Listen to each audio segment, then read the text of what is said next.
Hi అండి. మరో కొత్త టిప్‌తో సుగుణ వంటిల్లయితే మీ ముందుకు వచ్చేసింది. అదేంటో చూసేద్దాం. చాలామంది సంవత్సరానికి సరిపడా చింతపండు తీసి నిలవ పెట్టుకుంటూ ఉంటారు. కానీ అది ఒక్కొక్కసారి నల్లగా అయిపోవడం, లేదంటే గనక పురుగు పట్టడం జరుగుతూ ఉంటుంది. నల్లగా అయినా వాడతాం కానీ పురుగు పడితే అస్సలు వాడలేం. అది పడేయడం తప్ప వేరే మార్గం అంటూ ఉండదు. కాబట్టి మరి సంవత్సరమంతా చింతపండు పాడవకుండా, పురుగు పట్టకుండా, నల్లగా అవ్వకుండా అద్భుతమైన టిప్ అయితే చూసేద్దాం.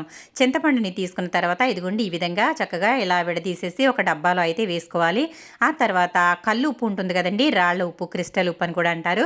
ఈ ఉప్పుని ఈ విధంగా ఒక్కొక్క లేయర్కి ఇలా లేయర్ చింతపండు అయితే ఒక లేయర్ ఉప్పు అనేది వేసుకుని ఆ తర్వాత దీనిని మూత పెట్టేసి స్టోర్ చేసుకున్నట్లయితే చాలామంది ఫ్రిడ్జ్లో కూడా పెడుతూ ఉంటారండి. కానీ బయట పెట్టినా కూడా చక్కగా సంవత్సరం అంతా కూడా ఎటువంటి పురుగు అనేది పట్టకుండా, అలాగే నల్లగా అవ్వకుండా ఇలాగే చక్కగా ఉంటుంది. చూసారు కదండి, సంవత్సరం అంతా మనం చక్కగా ఈ చింతపండు అయితే వాడుకోవచ్చు. మరి టిప్ నచ్చిందా? నచ్చితే లైక్ చేయండి, షేర్ చేయండి.